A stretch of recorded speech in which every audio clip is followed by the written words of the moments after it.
G'day, guys. We're live. Dan, can you hear us? We're having fun technical. Can you hear me? Yes, I can hear you. Good. I Yes. threw away the AirPods. They're terrible. It's crazy, man. Like, I've got I use them for multiple devices and things like that. And as soon as you use them for multiple devices, it doesn't connect with this one automatically. It doesn't. You have to do all this. It's kind of crap now. So. Anyway, it's always fun when you're trying 30 seconds prior to everything. I know that's good stuff from good from my part. Well, thank you very much for joining us today. So we're going to do a little bit of a catch up on Fractured Shards and also talk to you about the amazing opportunity that you've had over in the US now on Days of Our Lives. So you've been keeping super busy, which is phenomenal. So. So I just wanted to say to everyone, if you're watching, if you can click the subscribe button. If you're on YouTube, that would be fantastic. We go live most Sunday nights for the Comics to Movies and More YouTube channel, and we will give you updates in regards to all of our projects that we've got in the works, which we've got some amazing new projects in the works that I look forward to announcing soon, as well as doing interviews like this with amazing guests like Dan the Man. So, mate, how is everything going in the US and with you and everything before we get into Fractured Shards? It's been going well, man. It's been going really well. The past couple of weeks have been kind of crazy busy, so I haven't really had much time to do anything else. But it's been tons of fun. I'm thoroughly enjoying it, super comfortable with it now, which is great. And it's been awesome. It's been really good. So I've been trying to catch up with you a few times over the last couple of weeks and everything. So how is it? Because we spoke a lot around your filming with Spartacus, and one episode is over quite a large amount of time, and then you've gone from that to the absolute complete opposite, where you said the other week that you did 9 episodes in a single week. So how does that kind of go? Transitioning for something that you get a little bit of time to kind of work up to the character and everything like that, compared to something where you hit the ground running. Yeah. Well, the first week I think I had 3 episodes, and then I think the following week I had 6, and then it went down to 2, and then the week after that it went up to 9. So it was kind of crazy. Definitely thrown into the deep end, but I'm very much used to it now. I've worked out a pattern. I've worked out my routine and rhythm for dealing all of that. Like, for example, next week I've got about 10 episodes to do. So basically it takes all your time up for the most part. If you've got that many episodes, that's all you're doing. You're not doing anything else. Yeah. But I've worked out how, for this episode, I'm like, okay, I know it this well.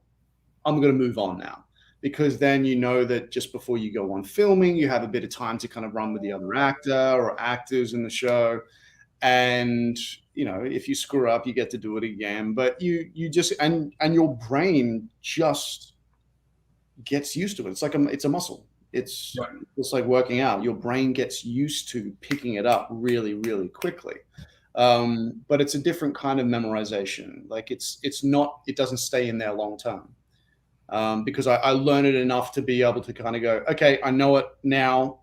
I do it, move on. Okay, get rid of it, and then move on to the next thing. That's kind of how you do it. Whereas, say, a film, it back to front pretty much, because you're shooting just that for 3 months. Or say Spartacus, I'd have weeks and weeks to prepare for an episode, and I'll have 4 or 5 scenes in there, and so I'd have so much time to just focus on that, and that's all I need to worry about. Not that this one day and then that whole thing again the next day, and then So how do you go with do you have a catch cry or anything for in Days of Our Lives? Because in Spartacus you had fucking goals, which is phenomenal. So is there one line that is kind of repeated with your character on Days of Our Lives, or is it all pretty much standard? It's all pretty much. There are a few things that I've said that I had to look up what it meant because my character's super posh and wealthy and well educated, so he'll and because he's English, they'll kind of throw in all these kind of things in there that I say, and I'm like, what the hell does that mean? Like, I think the other day I had to say filial, and I was like, I don't know what that means, and I had to look it up, and it just means like from your kids or something like that, something to do with kids. And so like there's that kind of stuff. But hello everyone, morning to everybody that's saying morning to me. Now I have to say, this would probably be something new for you in regards to coming on and playing a character that's already been portrayed by someone else. How did that kind of go? And were you worried about any sort of like kind of backlash? Because I have noticed because I'm in a few Dan Feuerriegel fan groups, the love and support of your character and as we can see here by Angela, a lot of people have nothing but praise for you on that character. So was that something that you were worried about or even came into your thinking when you went for the role? Yes and no. James, who played the role before me, he was on the show for like 5 or 6 years. He hasn't been on the show for about 5 or 6 years. And he left on his own accord. Like, I'm not replacing him. Like he didn't get fired or anything like that. So that made me feel comfortable. And he also made it known that he's never coming back to Hollywood, like in any regard. So, oh wow, yeah. So that like he just went on to a different path in life. And so for me, that just made me feel like, okay, look, people can complain, but I'm not like an enemy that's come in and like taken away their favorite person. Like, he's been gone for 5 or 6 years. So I've just kind of come in, and all I could do, like, I knew that I was going to cop criticism. I knew that I was going to cop this and cop that, because that's just what happens. It happens in everything. Whenever somebody like Joaquin Phoenix gets cast as a Joker, what's blah blah blah, blah and all this. So it's just part of the course. And then it comes out and everyone backtracks. Well, yeah, most people backtrack. I've been lucky enough to have a lot of positive feedback, which is really, really good, and that makes me feel better. Because all I could do is just do what I do and do my own interpretation. It's me. It's my personality. I'm not him, and that's all I can do. So that's what I did, and people seem to enjoy it. I'm sure there's people that don't like it. I mean, there was Billy, who's one of my fellow cast members. I think he was a recast or something about 5 years ago, and he said, "Dude, people still tell me that like I'm not as attractive as the previous person."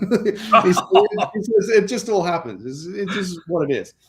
And so I just go there every day, or the days that I'm filming, and just do my best, and that's that. And I leave it up to everybody else. How is it being on a show that's like one of the longest running shows in primetime or daytime, TV in the US? Like, I've spoken to my mum, because my mum used to watch Days of Our Lives when I was a kid. She has gotten back into it now that I told her that you were on it. She's got about 3 months worth of on-demand TV there that she's slowly catching up on 9. So how is it being on some, it's a pretty iconic TV show in the US. What's that like being on there? It is. I think the biggest thing I notice is just so many people know of it. They don't necessarily watch it, but they know of it. Everybody's heard of it. for the most part. It's still a job for me. So I go in there and I do it, and like there's people that have been on the show, like Brian and Ali have been on the show since they were like 16, 18, something like that. And yeah, I don't know. I think probably the thing I notice about it is in the hallways of the studio, there are like Soap Opera Digest front covers and posters and Soap Opera Weekly and all this sort of stuff, and it's like, you know, early 2000s and the 90s and the 80s, and it just like it's kind of cool to seeing all that, like that history. And there's massive photos going back to when it first started, and like 1,000 episodes and all those kind of photos. So that's kind of cool.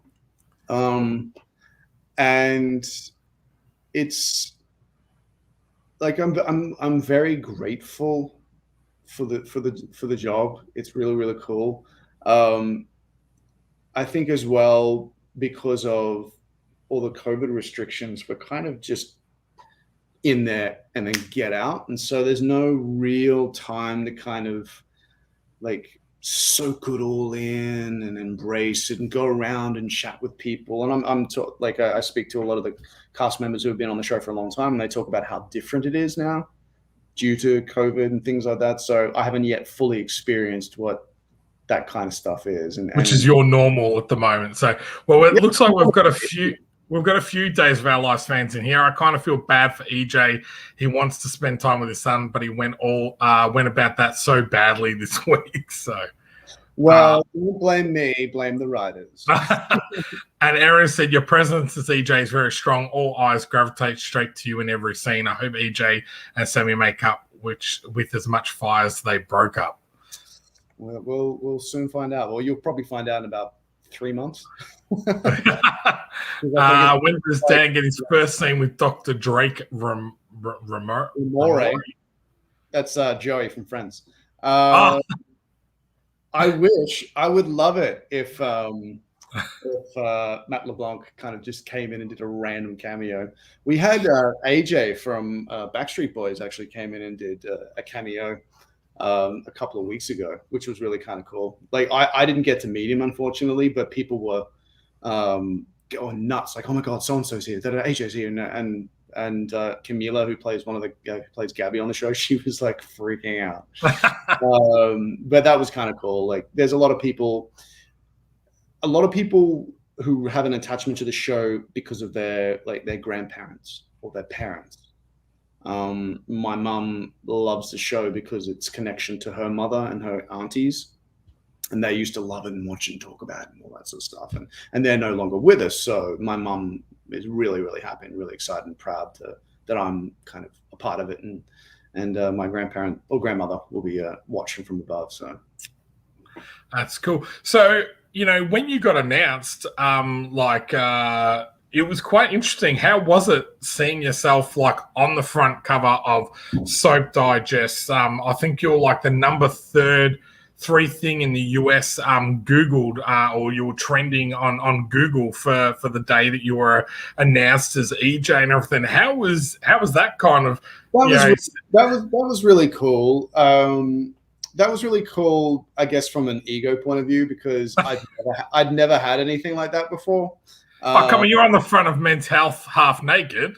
Yeah, but that was like back then, and like it was all about Manu. So like, and nobody knew, like it was, and Spartacus was really new, so it kind of wasn't anything kind of huge. But it was just fun to be able to finally announce it, because I think for like 2 or 3 months I wasn't able to say anything, and I think somebody got a hold of something, or somebody let something slip, and so a couple of like the gossip websites or something like that started talking about it on Twitter, and that's when the real kind of venom came out. And like, because all they have is just photos of me, and they base like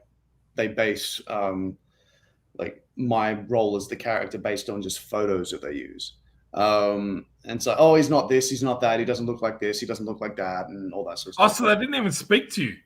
No, this on was a lot of those articles. No, this was like before I was announced officially. That some gossip Twitter accounts and websites got a hold of, said that I'd been cast, and other people were like, no, that's terrible casting, and who the hell's this guy, and like you had the whole kind of range. But then you had a couple of people going, oh man, this guy's cool from Spartacus and stuff like that. So that's where all the venom kind of came from. But they were only judging it based on my photos, just purely my photos.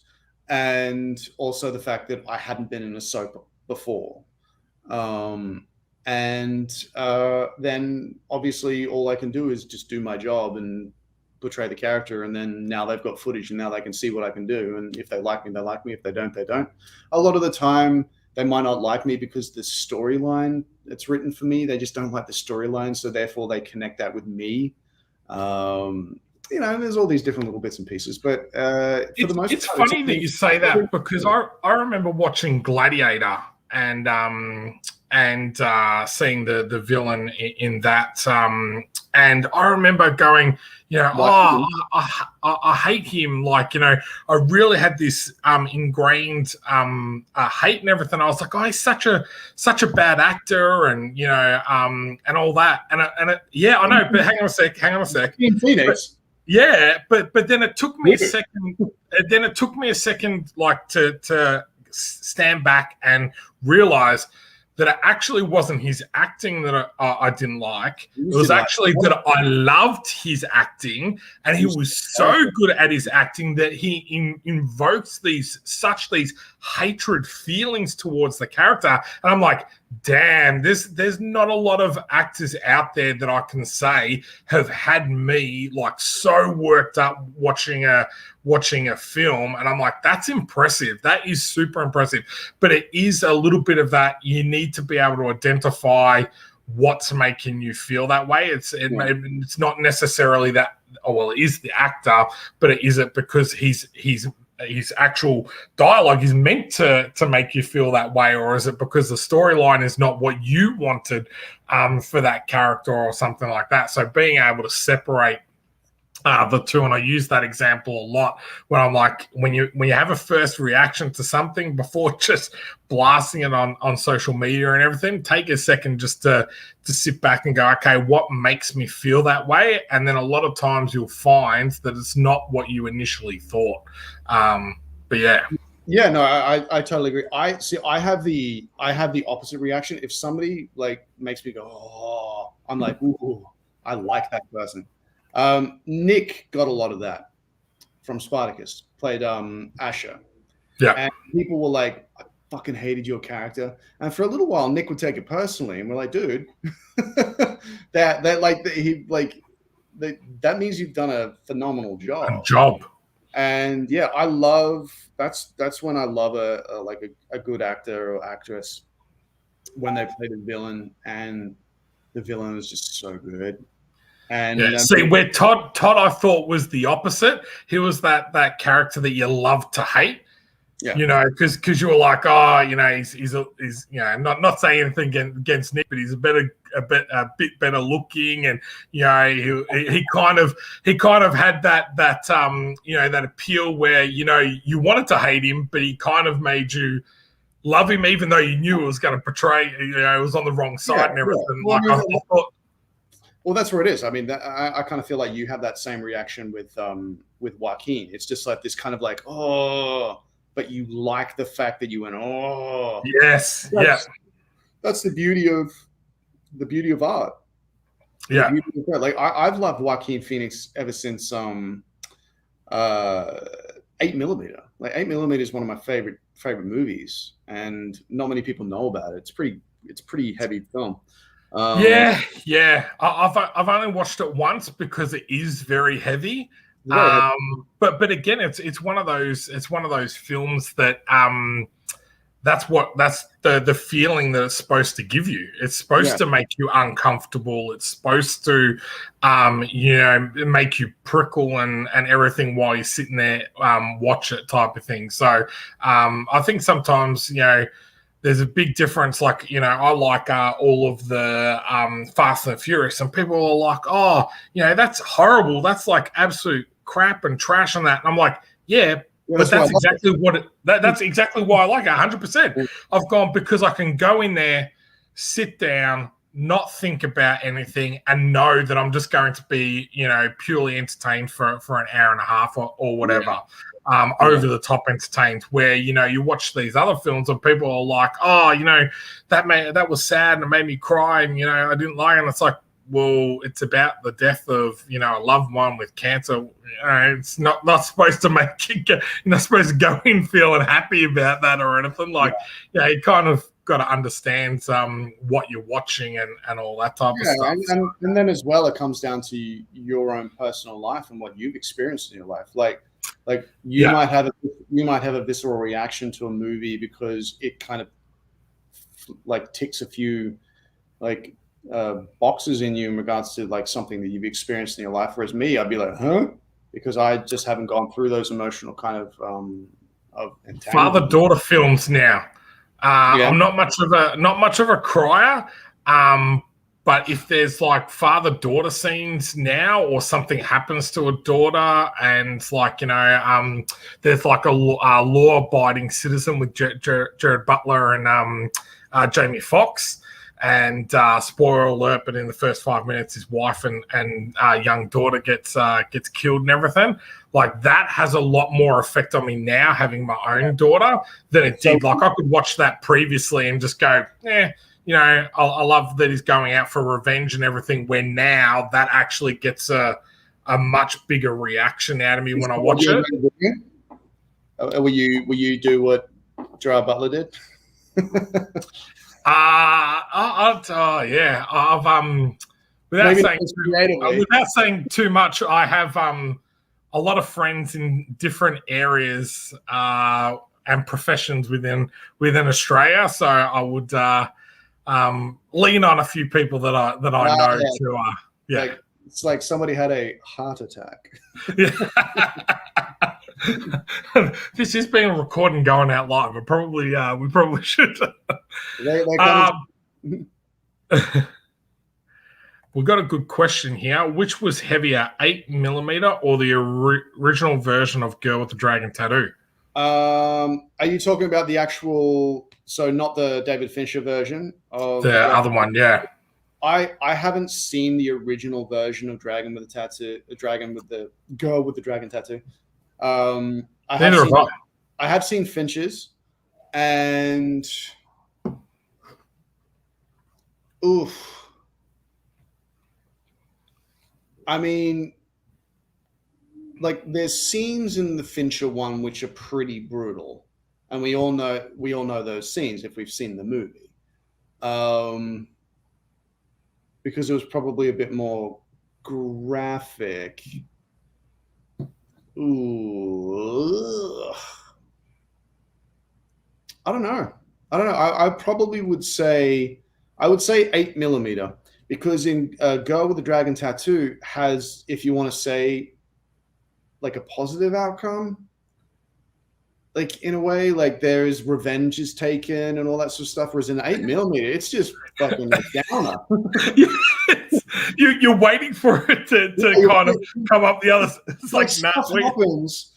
Like, there is, like, I guess, kind of like a revenge, but at the end, you kind of like,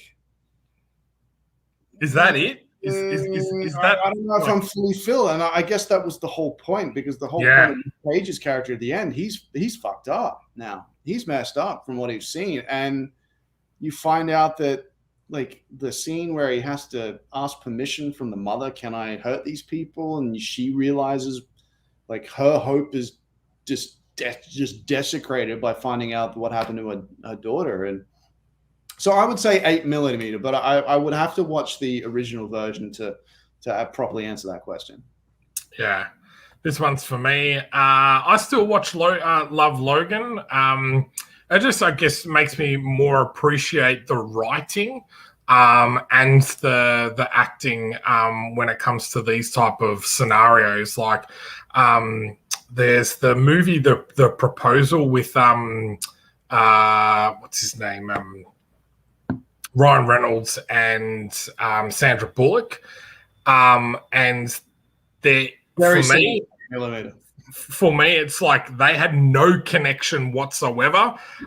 So the whole movie I didn't find quite believable because they didn't seem to have any actual like sexual chemistry or anything like that.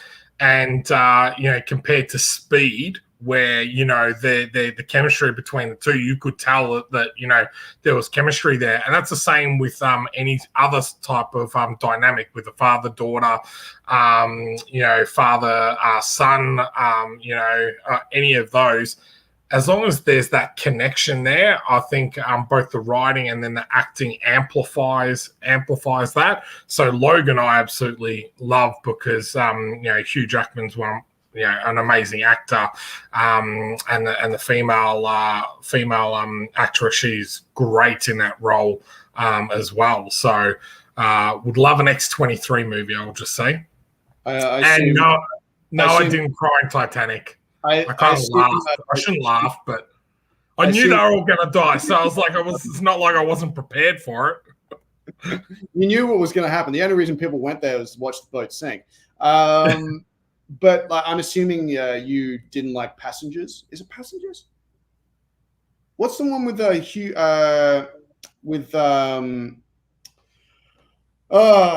Hugh Jackman and where I think his daughter gets kidnapped or his son gets kidnapped, and yes, yeah. Is it Passengers? Is it Passengers? Yeah. Or Passengers? I can't remember what that one's called, but I have seen it. That's kind of I enjoyed that film. That's a masterclass in great acting, I think. Yeah. And there's that Virgo Morstein one, which is that dystopian. Is that The Long Road? I think so. Yeah. No, that's another amazing one. I'm looking forward to The Two of Us that's coming out next year, I believe, based on the video game. That looks really good as well. So, but to transition over, there's a really good part here, like sands through the hourglass, so are the days of our fractured shards. I thought that's a good segue. Amalgamated. Segue over. So, Fractured Shards. We have got all the artwork finally completed, which is fantastic. Due to COVID, some other, logistical issues and all that type of stuff. And it was called Prisoners, not Passengers. There we go. Thank you, Aaron. Perfect. So we are getting them colored and leaded as we speak, which is fantastic. Dan and I and Stephen, we were able to catch up last week and talk about Volume 2. So we are now working out the art and everything for Volume 2. And once the final pages are leaded and done, we'll get cracking printing. So as you saw there, Dan has got all the signature book plates there, so he's been busy signing all of those. So he's going to send those back to me so I can package them up and send them out to everyone when the books are ready. So Dan, what are you excited about with Volume 2 coming up? Well, first and foremost, I'm excited about getting the first volume out. Yes. Like I just want to hold one in my hands and kind of like, it's like, yes, we did it. We fucking did it. I have to say, I really would love you to film when you get to open that for the first time, because I'm going to wear some sexy lingerie, just like they share to do the unboxing kind of videos. And just like go, oh my God, thank you so much for this gift. And I'll be like, oh, look at this. Thank you. $1,000. So I'm very much looking. I'll definitely film the unboxing. I'm absolutely going to film the unboxing. What am I looking forward to Volume 2? Just a continuation of the story. We've got so much story that we want to tell. And I guess that's it. Like we I think volume 2 is very much about planting some more seeds and kind of creating more of the universe or the environment. The first one obviously is more about the characters and just introducing kind of the core characters thus far. And then the second episode or the second volume is more about kind of showing more of the world. Third, we might, start about like a bit of backstory and then all that sort of stuff. And once again, it's a matter of my patience, because I'm like, I want to tell it all in one go. But it's like, we will go through the story beats of volume 2, and there's so much more that I'm like, oh, what about this and this and this? But I'm like, no, it's okay. We can do that in volume 3 or volume 4 or volume 5, and just build this gigantic world. And so that's very much what I'm looking forward to. And we also explore another character kind of a bit more in volume 2. Yeah. Yeah. So Sam has asked, will there be a Kickstarter for volume 2?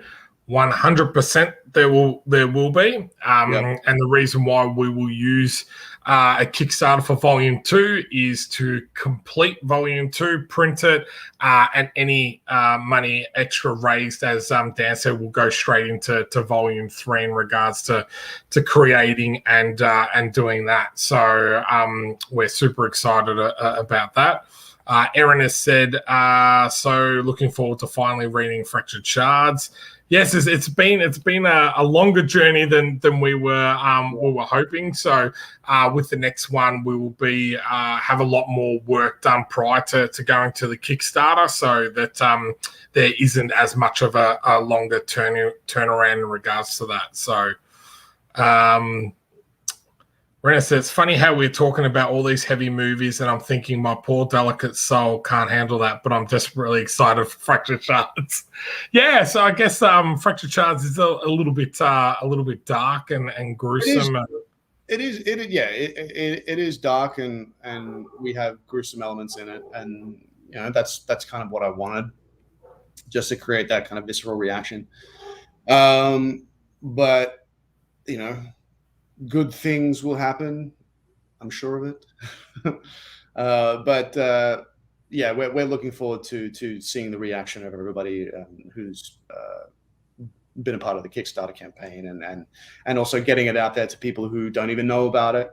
We're looking forward to just people discovering it on their own and just going ahead with it. And we'll keep pumping them out as long as we have the passion for it, and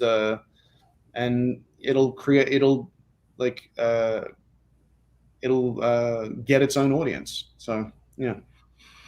Yes, and then hopefully some opportunities arise out of that we might be able to see it more than just a graphic novel as well. So yeah. So how have you found, now that you've gone through almost the whole process, so we're almost ready for the printing stage, being your first graphic novel, first Kickstarter, all that, how have you found the process? Have you enjoyed it? Has it been daunting? Like what have you gotten out of this? The biggest thing I've gotten out of it is having a really good team around you, because I sure as shit wouldn't have been able to do this on my own. And I kind of feel like sometimes I feel guilty. I'm like, I didn't really do much. Because you guys know exactly what you're doing. Like boom, this, and you said, I've done organize this, and I'm like, whoa, I didn't even think of it. I mean, I guess I came up with ideas and storyline ideas and things like that, and other things, but it's not so daunting now. But I guess what it is now I can kind of focus more on, okay, let's get some really good story going. Let's get some really good story, because all the other little bits and pieces are handled. And I guess that's the whole part of a creative thing anyway. Like, you go for a movie, it's not just one person doing an entire movie. You've seen the credit roll. There's so many people involved to make that. So it's good to just, it's good to be a part of a collaborative effort, which is really cool. And everybody's an expert in their own little field, which is really cool. So it's just been fun for me. There wasn't any time that I felt like, oh no, it was just fun. And especially when we got the first completed pages, and I was like, oh my God, it's coming together. This is so cool. And then creating the videos with my brother and just seeing that come to life, that was really cool. And I think, yeah, what came out of all of it was me just going, okay, this is what I like. I want this, like kind of directing it or kind of producing it, like that kind of thing of like, okay, let's change this. Let's do this. Let's do this. Let's do this. Do this. So I have this vision, but all the little components that are getting made are done by like, you and my bro and, Steven and all that sort of stuff. Like, so it's really cool. Just waffle on. That's cool. I have to say that my dad creates videos of when he goes on holidays and stuff like that. So we had my computer connected up to my 3-meter screen in my cinema room and everything. And after we watched his couple of videos, I watched the Fractured Shards trailer that your brother had made for the first time up on that screen. And damn, man, it looked really cool. I was like, oh, it's just, it didn't go for long enough afterwards. I was like, oh, we need to do like a 3-minute synopsis of the story or something in a trailer, which would be really cool. So yeah, well, that's my brother's creativity. He's really awesome at that kind of stuff. Yeah, and I've now used him on a couple of my other projects, which is phenomenal. The one that I'm really excited to showcase that no one's seen yet is like a catch up on my XCT series, because we've got so many books out of that now. Sometimes people like to kind of just jump in on the latest issue rather than having to collect all the last ones. So he's gone and literally done like a 3.5-minute video, which kind of catches your whole up on the whole series and then lets you jump in from that next point. So I'm like really excited to showcase that, because that's just like, next level. Like it's absolutely phenomenal. So, but I agree with you in regards to surrounding yourself with the right people. I think that's something I've tried to do, but I've also been really lucky to be with in regards to when I first started out, having experienced people around me, and that's really cool to kind of hear you say the same thing, because everyone kind of comes with their own expertise in a certain area, and that's why I was saying, like, I was surprised at how well you were from that really high level directing point of view, going, okay, no, we need an extra page here. We need to change this dialogue. When, really that directing side of things was really great, because sometimes when you're trying to work with people and you're going, okay, yes, that's what your ideas are, but then they can't put it in that logical sense in regards to this is how I want the story to flow, where you've been really great in regards to going, okay, this is the overarching story that I want to tell. I'm happy for you guys to break this down, but I need this in there. I need this point here, and this is important because of this. Like, I'm really bad sometimes that when I'm doing my world building, I get really excited and I go off and create everything. But having what they call rules in your world is really important. And that's one thing you've been really good at bringing in regards to saying, okay, well, why does this happen? Or, if this happens, then why can't they just do this? There needs to be a reason why they can't do this. And that's really, really clever. Yeah, I've always been kind of like that, but also I kind of feel like, when you watch pitch meetings and honest trailers, on YouTube, those two things, honest trailers and pitch meetings, and they break apart things, kind of like all the cinema sins and stuff like that. Like, it just makes you a little bit more like, okay, people are going to pick apart this and people are going to pick apart that. Why can't you do this? Why didn't you do this? Why didn't you do that? And my brain kind of does kind of think that way. I'm like, okay, why couldn't we have just done this? Because then, if you have like good reasons for something, then people are like, okay, all right, fair enough. We believe that. That's good. Yep. Yeah.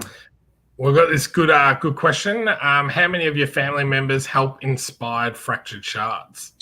In Fractured Shards? Oh, yes. So my brother obviously helped me with all the videos and all the kind of advertising that we did. My little sister contributed to some voices, and I think my bro contributed to some voices as well. So yeah, there were two little kind of creative. Like Nathan was the prominent kind of creative person in all of it. And then my little sister Kristen, she was really nervous doing a voice. I was like, just do this, do it like this, and she's like, oh, I'm really nervous, Dad. And yeah, so those two were definitely a part of the creative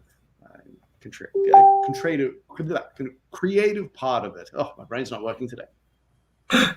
And it will be interesting to see whether people can pick if there are any family members that might sneak in. Yeah, and they've also contributed their likeness to it, whether they like it or not. Yeah. I like this one, Erin. Now that you've gotten to know your Day's castmates, any of them you'd cast as a Fractured Shards character when the inevitable TV movie series happens? Oh, I'd have to think about this one. Let's see. I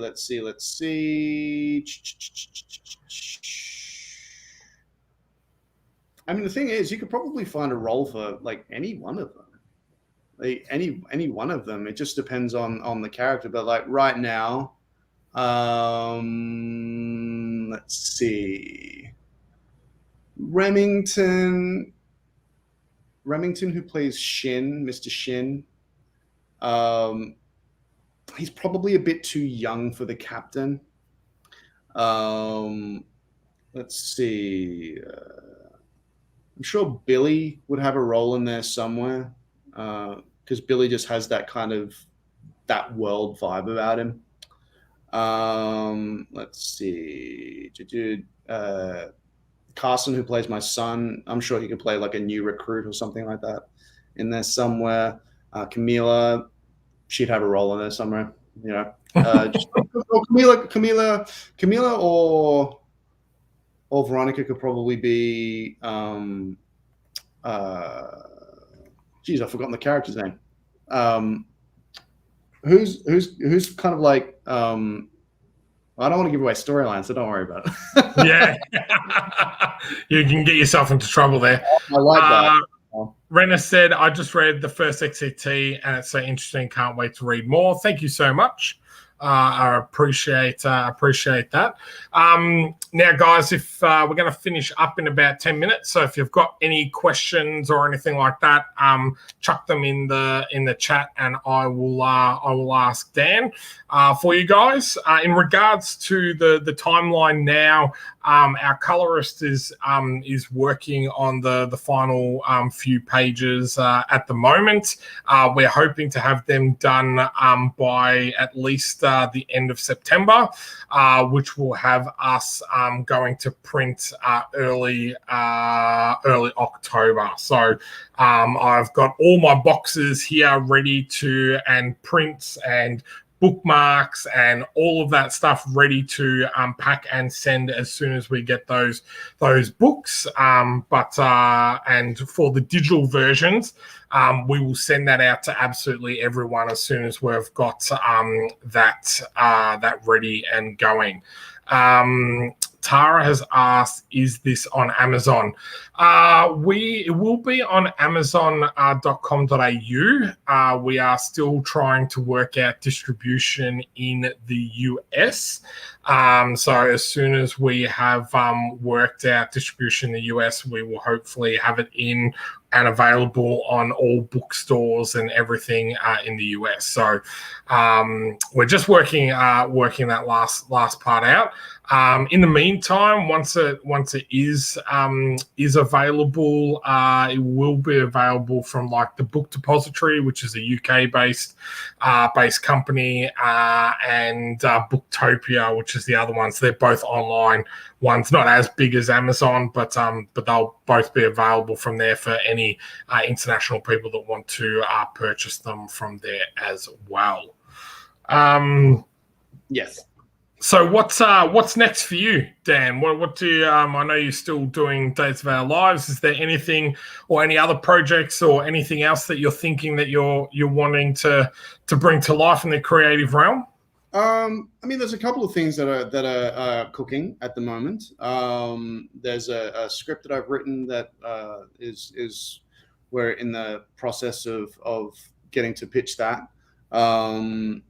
Obviously, there's ideas that you and I have thrown around in regards to another graphic novel, and so I'm just exploring the possibility of being able to tell that kind of a story. There's a lot of little components that we need to, and hoops we need to jump through in order to be able to do that. Let's see. But in regards to creative kind of things, there's like a side business that I want to kind of do. That the headband thing, I still like need to kind of get that up and running, which I was talking about last year. But the majority of the focus is just on days. Like I'm working nonstop. I mean, every now and then there's a week where I'll do 1 or 2 episodes, and then I'll have a chill bit of a time. But for the most part, like next week I've got 10. Like this week's been about 5, 6. The week before that, we had a bit of a break, and then the week before that it was like 9. So it's a lot of my time is taken up. And so even though I'm on set filming and we film rather quickly, the majority of the time is just me learning lines. Yeah. Like I've got 1, 2, 3, 4, 5, 6. I've got like 6 stacks of like pages of lines that I need to kind of work on today and tomorrow, and then like throughout the week. So that's all my time. That's what I do. Wow. Yeah. Can I ask, is your podcast coming back? Is that It will. It's just a matter of, once again, time. Like time. It's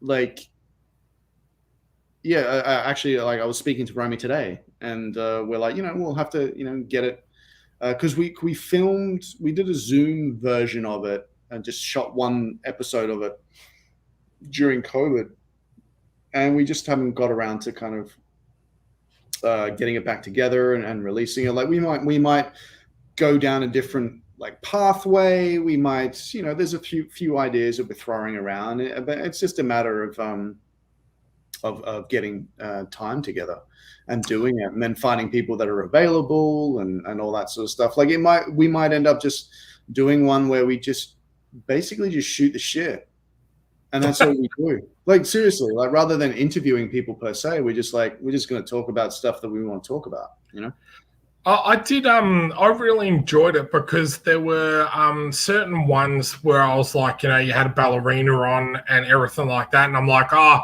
going to have nothing in common with this person. They're not going to, provide me any, I guess what you would say worth or anything out of this. But I did find the way you guys talk and and when you just kind of don't have specific questions just about ballet and stuff, I found like her journey and the type of person she was, and all that type of stuff you could really relate and take things out of and put in your own life. And that's what I really enjoyed about the podcast type of thing, because it didn't matter who you interviewed and what field they were in. There was always like that golden nugget that you could kind of take out and implement in your own life type of thing. And I don't know whether you've gotten any of that type of feedback about your podcast and everything, but I had listened to every episode, and I found it really good. So well, I'm glad. Yeah, I'm assuming you're talking about the one with Kylie. Yeah, she's had a fantastic. Yes. Sorry, Kylie. I didn't remember her name, but yeah.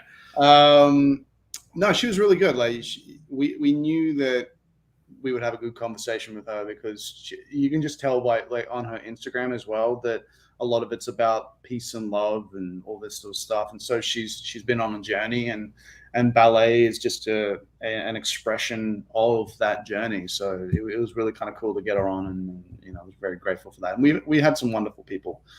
There was one episode that we recorded, and then we found out afterwards that was like our little recording device was screwed up or something like that, like the SD card. So we had to like abandon that, and then but yeah, we'll come back in one way or another. It's just a matter of when. Perfect. Well, we've got a couple of final questions. Are there any characters in Fractured Shards that give a nod to Spartacus? Not yet, but I'm sure we could put a few little. I don't know. It's just such a different universe. I don't know. It would have to feel like it fit. Yeah. I wouldn't want to just kind of do it just to go, oh, hey, here's a type of thing. Although, Stephen is always a fan of little Easter eggs and everything. So, I'm sure he might ask the artist to squeeze in something like that. We've got some fun stuff for you, Mandeep. So, yes. Huge fan, super excited for Fractured Shards. Thank you, RC. I like he's got Malcolm in the middle as, or she's got Malcolm in the middle as their little thumbnail. Oh, yes. Will there be sword versus gunfights in the near future for Fractured Shards? Look, the thing is, with our expanded ideas that we have, I mean, there could be. You know what I mean? Like Sean's like, what? But there's a possibility. I don't know. It just, I mean, if we go in that direction, is another story. But the possibility is, yeah. I guess again, if it fits in with the storyline, then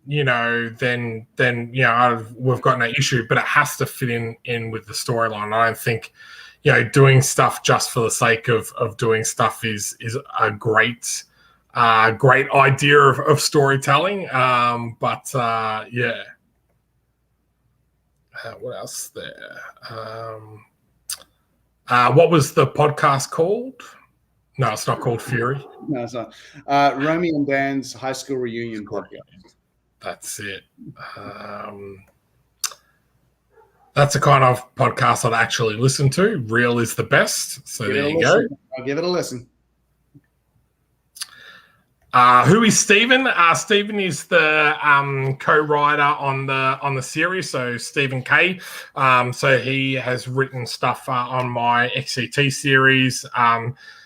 He's my co-creator on our current Kickstarter, which is called Terra Olympus, which is actually up on Kickstarter at the moment with only a couple days left. So if you are into sci-fi, it's a dystopian sci-fi series where the last of humanity is hurtling through space, and someone's trying to kill everyone aboard. So it's kind of cool. So I've chucked the link in the chat if anyone is interested in that. Where is Stephen today? Unfortunately, his little girl is unwell, so she's woken up with a cold. If people don't know, here in Australia, we're back into lockdown again. We're so far behind our vaccination rates that everyone is back in lockdown. So I'm in Victoria. Stephen's in New South Wales, and New South Wales is quite bad at the moment. So wishing his daughter and him all the best. That's a good one. How thoroughly have you sketched an outline for Fractured Shards? Like as in complete overarching storyline? Yeah, I guess so. Well, I'd say we've at least got 4 volumes, like an idea. Yeah. We haven't got like a full on like here's the beginning and here's the end. But I kind of like we do have a general like skeleton kind of base storyline for, as you said, 3 or 4 episodes, maybe even 5. but the beauty of it is, as we continue writing, more ideas pop up. And so the world just kind of builds from there. Like we have this idea, but then this idea comes from that, and then that can create that and that and that and that and that. So that's kind of how, that's generally how I work. I have a baseline kind of storyline. And then as I write, oh, what about this? And then I'll go change back. And it's exactly how I created my Aussie Man character sketches. Like I'll have a basic idea and I'll start filming it. And then when I start to edit it, I'm like, and the same with the Fractured Shards, I'm like, no, I need this. Oh, I got to do this. Oh, this will be good. Now I'll do this. And it becomes almost completely different. So that's kind of how I think the volumes are going to develop. And I think also to add on top of that, it does depend on the support and the readership and that type of stuff as well. Like, if people are enjoying the story and we're able to tell more issues, then that story can be much grander. But if we're only able to make, 5 or 6 volumes, then, we need to be able to tell a contained story within those volumes. So, a lot of this stuff comes back to the support from all you guys watching and the people that have supported the Kickstarters and the people that pick it up at the shops when it comes out in shops and stuff. It's you guys that determine really the length and the story that we tell type of thing. So, now I know you're a heavy metal fan, so I know you'll like this question. Any musical influence on Fractured Shards? Metal bands, just songs and sounds that influenced the story or drove the plot and creative process? I kind of feel like industrial metal and that kind of thing would be it. Like, some kind of Marilyn Manson or Rob Zombie or Ministry. Nice. Yeah. Oh man. Like I always find it always comes afterwards. Sorry? Like when for me, I reckon it always comes afterwards when you see the artwork and then you're like, oh, I could see this song playing when he's about to, blow this guy's head off. Right, absolutely. So there's a band called Three Teeth as well, or is it KLMFO? I think is the name of a band from the 90s, kind of like industrial metal band. But yeah, I agree with you. The vibe that I also kind of have is, if you've seen the movie Strange Days. Strange Days is one of my favorite films, and you can't fucking get it right now unless you get it on DVD. They don't have any digital copy anywhere, which wow. Yeah, I can't find it. And that kind of, if you know that kind of vibe, like that's kind of like the vibe that I was going for. That pops in my head. So if you've seen Strange Days and you like Strange Days, that's kind of the look that we're going for with this, at least in my opinion. Ren has asked, do you see any spin-off series for Fractured Shards? There's potential with one of the characters so far, yeah. Yeah, there's one character so far that I'd love to tell, even if it's a single issue offshoot story, which would be kind of cool. Are we hyped for June? There's a lot of positive stuff that's coming out about that, so I'll definitely give it a watch. But I think for myself personally, I'm more hyped for the Amazon Lord of the Rings series. Like, I saw one still shot of that, and I'm like, oh my god! Yeah. I'm looking for. I think it's going to be pretty damn cool. So yeah. Okay. Well, I'm going to say thank you to Dan. We're just on the 1 hour, so thank you very much for making yourself available, mate. I appreciate that. Thank you everyone that tuned in, everyone that's backed the Kickstarter. We are extremely grateful, and for those that backed the Indiegogo campaign as well. So there was a few of you that did did that as well. So thank you very much. And we will give you guys another update as soon as we are ready to print and ship these out to you.